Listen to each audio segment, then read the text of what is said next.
ఇక BJP MP K Laxman మాజీ CM KCR, CM Revanth Reddy పైన పలు సంచలన వ్యాఖ్యలు చేశారు. నల్గొండ బీజేపీ కార్యాలయంలో మీడియా సమావేశంలో ఎంపీ లక్ష్మణ్ పాల్గొన్నారు. ఇక కేసీఆర్, రేవంత్ రాష్ట్రాన్ని అప్పుల కుప్పగా మార్చారని మండిపడ్డారు.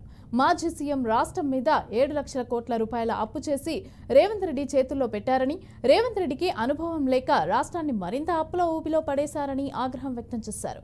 కనీసం పదవీ విరమణ పొందిన ఉద్యోగులకు ఇచ్చే బెనిఫిట్స్ ఇవ్వలేని స్థితిలో ప్రభుత్వం ఉందని విమర్శించారు. ఉద్యోగ విరమణ బెనిఫిట్స్ కోసం కోర్టుకు వెళ్లి సాధించుకోవాల్సిన దారుణ ఆర్థిక పరిస్థితులు కూడా రాష్ట్రంలో ఉన్నాయని అన్నారు. ఇక ప్రభుత్వ ఉద్యోగులకు సరైన వైద్య సేవలు అందటం లేదని, బిల్లులు చెల్లించకపోవడంతో ఉద్యోగుల ఆరోగ్య పథకాన్ని కూడా ఆసుపత్రులు పట్టించుకోవడం లేదని వాపోయారు. 5 ఏళ్లకు ఒకసారి పీఆర్సీ అమలు చేయాల్సి ఉండగా దానిని పట్టించుకోవడం లేదని, 5 డిఏలను పెండింగ్లో పెట్టిందని తెలియజేశారు.